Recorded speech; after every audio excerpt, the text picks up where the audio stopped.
Reportage du côté de la médiathèque de Baccarat où 80 personnes, notamment des jeunes âgés de 15 à 18 ans, sont venus découvrir 4 ateliers: escape game numérique, simulateur de conduite, atelier du geek et présentation de la plateforme Limedia. Ces ateliers étaient animés par Alexandra, Marianne, Laetitia et Teddy.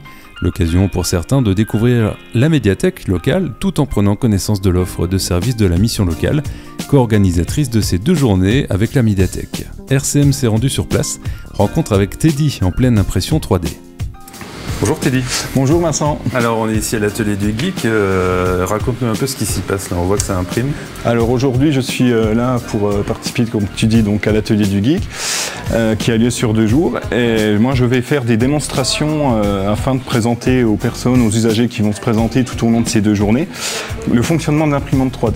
Donc voilà, donc là actuellement j'imprime un petit porte-clés à l'effigie d'ACDC, tu peux le voir. Ok.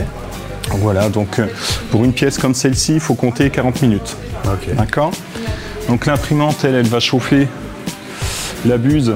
Ouais, tu vois là, le plastique qui est en train de chauffer, lui il va chauffer à 200 degrés. Ouais. Et le plateau que tu vois là, lui, il va chauffer à 60 degrés. C'est-à-dire que pour que le plastique adhère sur le plateau.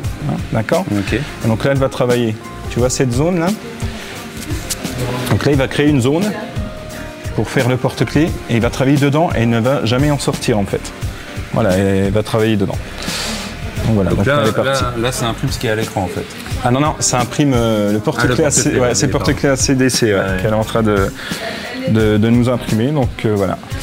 Mais ça donc du coup c'est un service à la population qui viennent aux adhérents, qui viennent... Alors là voilà, là pour aujourd'hui c'est une présentation au sein de la médiathèque de Baccarat. Ouais. Mais sinon il y a un service à l'orangerie, médiathèque à Lunéville, qui nous, on peut sur demande, les personnes peuvent venir nous voir, ben voilà, j'aimerais, est-ce qu'il serait possible d'imprimer telle ou telle pièce? Donc là oui, et là on propose ce service. Donc la pièce, elle est à 3 centimes le gramme en fait. Donc voilà, nous c'est vraiment juste pour rembourser le consommable en fait. Voilà. Il faut savoir créer quand même. Alors il y a de la création, mais on a également un site qui est libre de droit, donc on trouve énormément de pièces, qui s'appelle Thingiverse.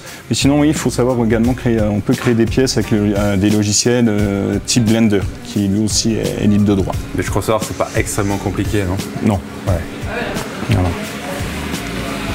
Donc là ça imprime en épaisseur en fait. Voilà, donc il va travailler lui couche par couche. D'accord. Voilà, donc c'est une machine qui travaille très lentement. Et en fait, plus la machine va travailler lentement, meilleur sera le rendu. D'accord. Okay. Voilà, donc là, on peut choisir la couleur du fil par exemple. Alors là, par contre, le filament, comme tu peux le voir, il est, allez, on va dire chocolaté. Ouais. Okay, parce que c'est souvent ce qu'on m'a dit, oh, c'est du chocolat, je dis non, ça se mange pas.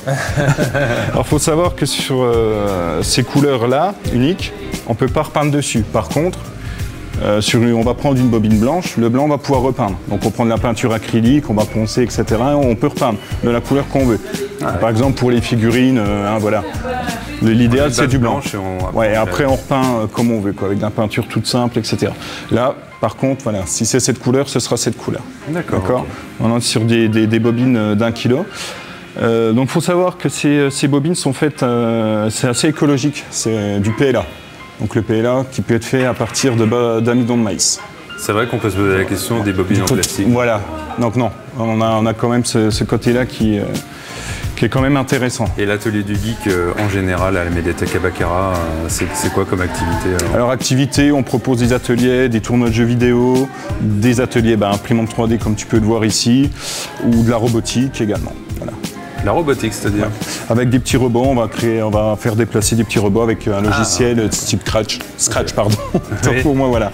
Et du coup, la fréquence des ateliers, c'est quoi En général, ici, on en fait 3-4 sur l'année. Okay. Tout dépend, voilà. Mais sinon, sur tout le réseau, moi, j'ai des ateliers tous les 2 à 3 mois. Voilà. Oui, parce qu'on parle de Baccarat, mais il y a l'orangerie. Il y a l'orangerie aussi dans les bibliothèques. Ouais. J'ai fait récemment un atelier à Frimbois. Ouais, non, c'est pas Frimbois. Coupé, celle-là, c'était à Saint-Clément. À Saint-Clément, donc on a fait un petit atelier avec cette imprimante que j'ai amenée à Saint-Clément. Donc avec des enfants, on essaye de faire en sorte que ce soit familial, de ne pas rentrer dans le technique. Donc c'est-à-dire, on va leur proposer des petites pièces à imprimer. Eux, ils vont choisir, on peut jouer sur les tailles, on peut jouer sur la grosseur. Et puis après, ils regardent le fonctionnement. Et ça fait des petits ateliers sympas. Et après, ils repartent avec avec ce qu'on a imprimé. Quoi, et là, je vois finalement le bras de l'imprimante, il peut aller assez haut. Hein.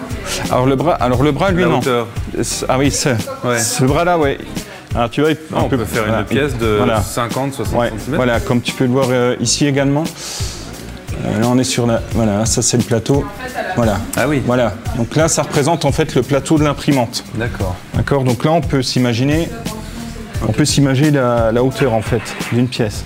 Donc là, ouais, ok, je vois. Donc là, ça y est, la base est faite. Et maintenant, il va travailler en... Voilà. Le plus long, en fait, ça va être les lettres. Oui.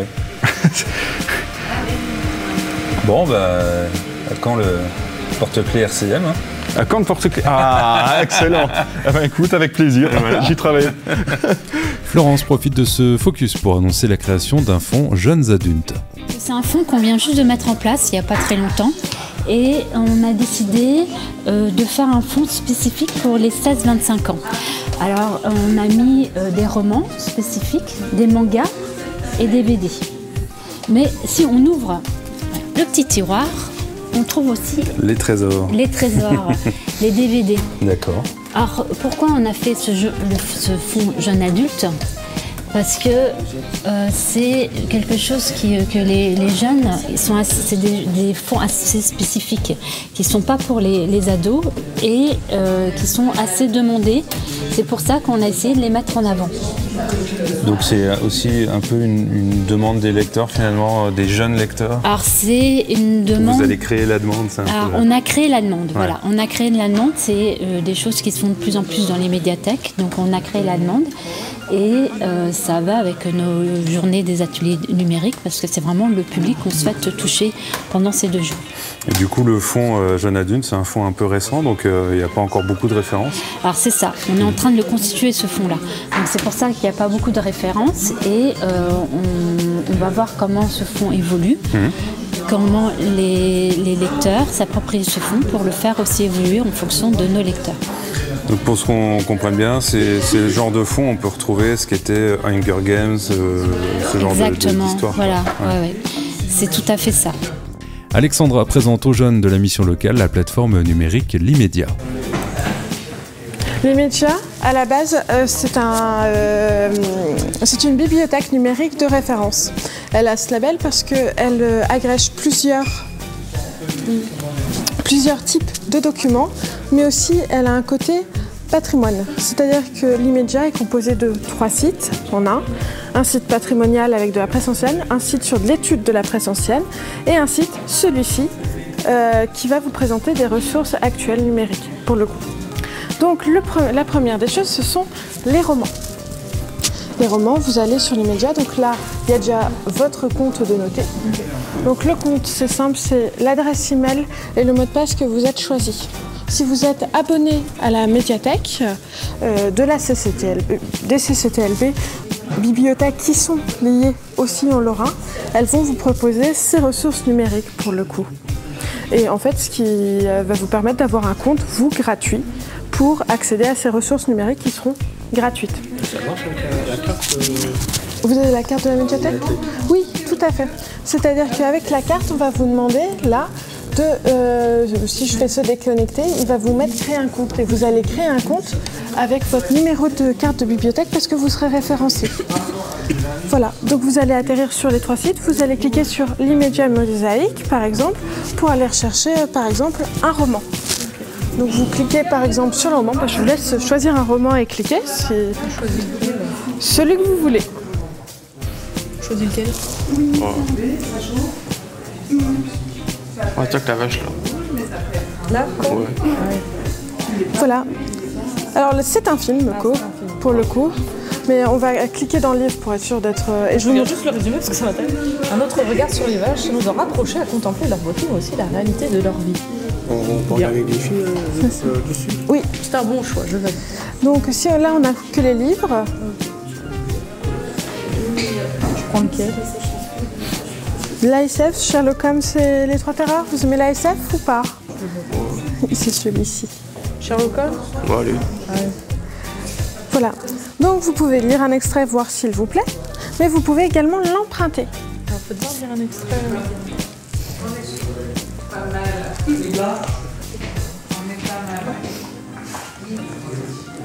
Ah oui, puis il y a le début. Voilà, il va vous mettre le début pour voir si ça peut vous plaire ou pas. Sympa, ça. Et ensuite, vous dites « je veux l'emprunter ». Donc j'emprunte ici, nous sommes sur un ordinateur, mais vous voyez bien, il a bien différents types d'emprunts. Si par exemple vous voulez lire sur votre ordi, sur votre smartphone, il est complètement possible de l'emprunter. Donc vous cliquez sur « j'emprunte sur un ordinateur ». Là, un fichier va se générer. Laetitia Noël, conseillère à la mission locale du Lunévillois, nous explique les bienfaits de ce genre d'action vers les jeunes. On a monté en partenariat avec la médiathèque de Baccarat un projet à destination des jeunes de 16 à 26 ans. Donc c'est le public que nous on accompagne spécifiquement en mission locale. Donc ce projet il a deux objectifs, faire connaître l'offre de service de la mission locale au plus grand nombre et faire connaître aussi l'offre de service de la médiathèque. Donc le lieu était tout trouvé. Donc on est dans les super locaux mis à disposition et afin que les jeunes puissent connaître tout ce que la mission locale peut faire pour eux, c'est-à-dire les accompagner, les aider à la mobilité, les aider au point de vue santé, les aider au logement, surtout à valider un projet professionnel et à trouver de l'emploi, on a mis en place dans toute cette belle structure un escape game qui a d'ailleurs été créé par des jeunes qui sont suivis en mission locale. Donc voilà, donc l'objectif, il est de deux sortes, quoi. Donc là, les jeunes qui sont aujourd'hui présents, c'est la première fois qu'ils viennent dans la médiathèque. Alors oui, donc on a fait une communication sur les réseaux sociaux. Des groupes se sont inscrits, dont un groupe là qui vient de Lunéville avec 3 jeunes qui débutent l'escape game avec ma collègue Marianne. Donc ce ne sont que des énigmes numériques. Donc forcément le numérique... Voilà, ça parle aux jeunes et puis ils vont aller chercher les indices pour ouvrir ce fameux coffre où là ils ont toutes les informations sur la mission locale, nos coordonnées, où on se trouve, ce qu'on peut faire pour eux en fait. Ça veut dire que l'objectif derrière ça c'est la cohésion de groupe, c'est ça la recherche. Alors c'est la recherche, c'est la cohésion de groupe, c'est apprendre des choses sans s'en rendre compte, au minimum avoir accès à l'information. Qu'ils viennent à la médiathèque ensuite ou viennent vers nous en mission locale ensuite, à la limite on aurait tenté de dire peu importe, l'essentiel c'est qu'ils aient l'information et qu'un jour, ils se rappellent, tiens, à la médiathèque je pouvais emprunter un bouquin, un jeu vidéo, tiens, j'ai rencontré Marianne et Laetitia, elles m'ont parlé qu'elles pouvaient nous aider à la recherche d'un apprentissage, je vais peut-être l'appeler quoi. Leur donner envie de remettre le pied à l'étrier. Exactement. C'est pas toujours évident pour les jeunes, hein. Ils ont des ruptures de vie, des ruptures de parcours, des ruptures scolaires, ils se cherchent et puis la famille c'est pas toujours la bonne réponse à leur interrogation, donc des professionnels c'est parfait. La mission locale suit à peu près combien de jeunes sur le Lunéville? Alors nous on accompagne plus de 2000 jeunes sur le Lunévillois et on a la chance de pouvoir être au plus près du public parce que notre territoire d'intervention comme vous le dites c'est le Lunévillois, mais on effectue des permanences sur Baccarat, sur Gerbévillers, sur Bayon, sur Ainville-au-Jard, sur Blamont, Cirey, j'en oublie certainement encore. Donc ce qui veut dire que soit un jeune qui ne connaît pas la mission locale vient à la mission locale au siège à Lunéville en phase de action, donc tous les jeunes connaissent et ils sont reçus, ou soit ils peuvent aussi prendre rendez-vous près de leur lieu d'habitation. Donc on couvre 80% de territoires ruraux, donc c'est normal que ce soit nous qui nous déplacions vers les jeunes. Parce que des fois c'est vrai que le frein c'est aussi la mobilité. Exactement. D'où la mise en place aussi de simulateurs de conduite itinérants. Donc ça c'est une nouveauté hyper sympathique. Donc Marianne qui est d'ailleurs responsable de ce simulateur, qui se trouve au fond qu'on a amené pour les jeunes. Ouais. Donc formation et l'envie de chercher par le jeu. Exactement. Ouais. Et est-ce qu'on peut imaginer ce genre d'atelier du coup à l'Orangerie ou dans d'autres bibliothèques du réseau? Exactement. Nous pouvons bouger ce type d'animation, des escape games. On en a déjà fait beaucoup. Là, c'est le 3e que l'on met en place. Après, on est sollicité, donc on fait avec bienveillance. Hein. Le partenariat, c'est le nerf de la guerre de la mission locale. Seul, on n'est rien, donc on travaille avec beaucoup de partenaires. Vous voyez qu'il y a là entrée de chômeurs, on a des équipes de prévention qui sont là. Donc tous ensemble, voilà, on va chez les uns, chez les autres. Ces jeunes, ils se connaissaient avant de faire cet atelier, par exemple, ou ils apprennent à se connaître sur cet atelier? Alors, ces 3 jeunes-là se connaissent parce qu'ils viennent de Lunéville, donc ils sont amenés par Madame Raza. Et les 3 autres groupes qu'il y a eu avant ne se connaissaient pas. Donc ils ont poussé la porte de la médiathèque. Et ben, j'ai dit, bah, écoutez, allons-y. On va faire des petits groupes. Donc on a fait des challenges. Ils ont fait l'escape game en même temps. Il y a 2 chemins différents. Donc c'était le premier qui avait réussi à ouvrir le coffre. Donc ça fait de la cohésion, comme vous dites. Seul, il faut aussi comprendre que seuls, ils avancent beaucoup moins vite qu'à plusieurs. Donc c'est un bel outil pour eux, c'est sûr, oui. D'être ici. Voilà, c'est coopératif. Et c'est inclusif, donc c'est intéressant pour eux. Parfait, merci. Mais de rien, à votre service. Merci bien à vous.